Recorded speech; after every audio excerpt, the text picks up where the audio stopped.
আমরা যারা সালাত আদায় করি, আমরা যারা হালাল খাচ্ছি, যারা দাঁড়িয়ে রেখেছেন, যারা টাকনার উপরে প্যান্ট, যারা মোটামুটি ইসলাম পালন করে চলার চেষ্টা করতেছেন, যারা দান সাদকা করেছেন, যারা সিয়াম রেখেছেন, কিয়াম করেছেন, কোরআন করেছেন, এই ইবাদতগুলো যদি কবুল না হয়, কখনো ভেবেছেন তাহলে এই প্রচেষ্টা, এই ত্যাগ, এটা কি ফলে দিবে? কোনো ফল দিবে না। ওই বেনামাজের মতোই আমাদের হুকুম হয়ে যাবে যদি ইবাদত কবুল না হয়। আর ইবাদত কবুল না হওয়ার পেছনে আমরাই দায়ী, এটা আল্লাহ না। আল্লাহ এমন না যে যার তারটা কবুল করে যার তারটা করবে না, আমাদের চেহারা দেখে পছন্দ হয়নি আল্লাহ ফিরিয়ে দিল, এমন না। ইবাদত যাদেরটা কবুল হবে এটার পেছনেও কারণ আছে। যদি কারো ইবাদত কবুল না হয় তাহলে এর পেছনেও কারণ আছে। আর ওই কারণগুলোর দায়ীকে আমি আর আপনি। ধরে নেন সালাত যদি কবুল না হয়, কি কি কারণে কবুল হতে পারে না? যেমন একজন ব্যক্তি সালাত আদায় করেছে, ওয়াক্ত মোতাবেক করে নাই, তাহলে তার সালাত কবুল হবে? হবে না। একজন ব্যক্তি সালাত আদায় করেছে ওযুবিহীন, তার ওযুই হয়নি, কোনি ভিজা ছিল, পায়ের গোড়ালি ঠিক মতো ভিজে নেই, তাহলে তার নামাজ হবে? তার নামাজ হবে না। তাহলে নামাজ কবুল না হওয়ার পেছনেও একটা পাপ জড়িত। পাপটা কি? এই সুন্দর করে ওযু না করা, গুরুত্বের সাথে সালাত আদায় না করা। যারা রুকু সাজদা ঠিক মতো করে না, রাসূল বলেছেন তাদের নামাজ কবুল হবে না।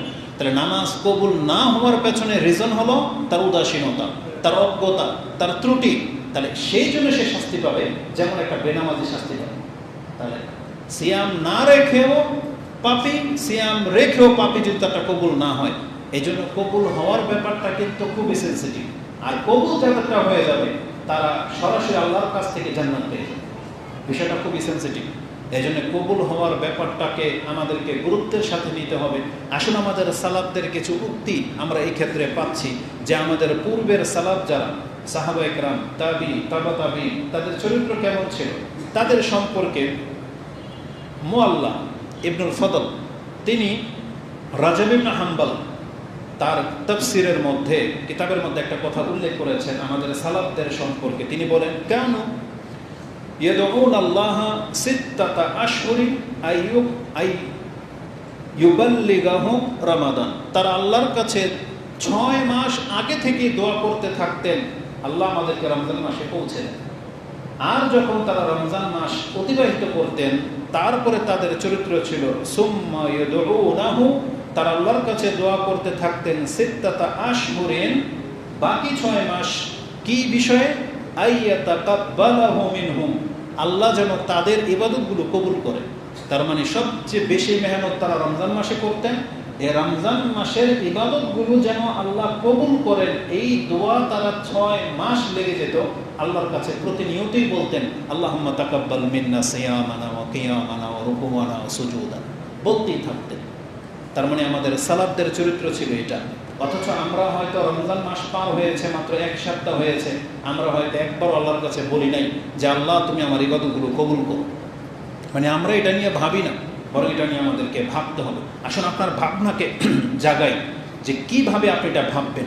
কোরআনে আল্লাহ সুবহানাহু ওয়া তাআলা মুমিনদের গুণ সম্পর্কে বলেছেন যে আল্লাযীনা হুম ওয়া ইযা আতাউ ওয়াল্লাযীনা ইউতুনা মা আতাউ ওয়া কুলুবুহুম ওয়াজিলাতুন আন্নাহুম ইলা রাব্বিহিম রাজিউন।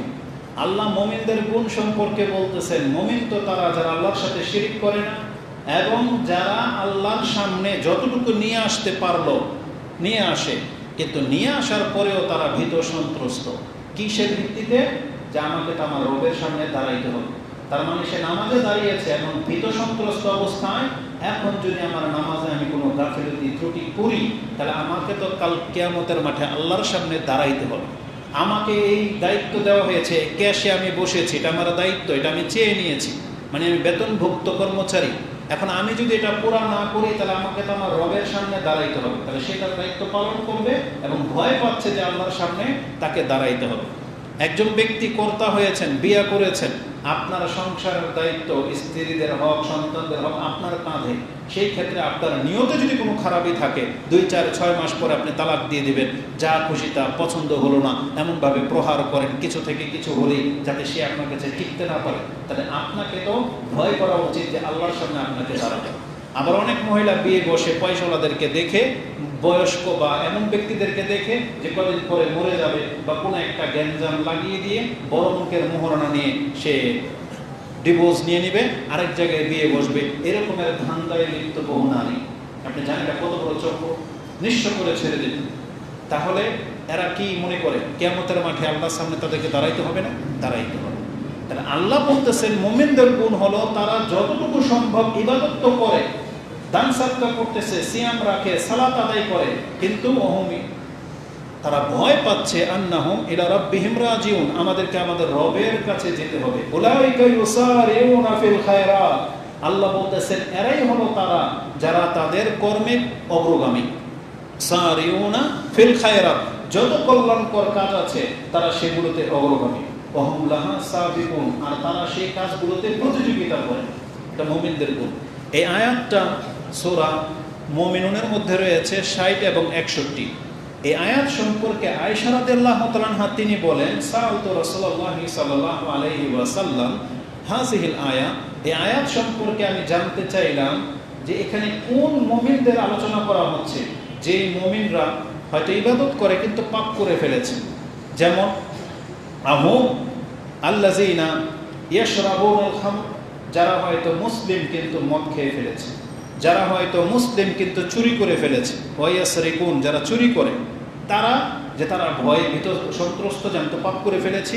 সুবহানাল্লাহ, রাসূল বলতেছেন লা ইয়া বিনতা সিদ্দিক, এখানে পাপী মুসলিমদের উদাহরণ দেওয়া হয় নাই, বরং এরা তো ওই সমস্ত ব্যক্তি, ওয়ালাকিন্নাহুম আল্লাযিনা ইয়াসুমুনা ওয়া ইউসাল্লুনা ওয়া ইয়াতাসাদ্দাকুন, তারা তো নামাজি ব্যক্তি, তারা সিয়াম রাখে, তারা দান সাদকা করে, কিন্তু তাদের অন্তরের অবস্থা হচ্ছে ওহুম ইয়াখাফুনা আল্লাহ তুকবালা মিনহুম, যে তাদের এই ইবাদত কি আল্লাহর কাছে কবুলযোগ্য হচ্ছে কিনা এই ভয়ে তারা ভীত।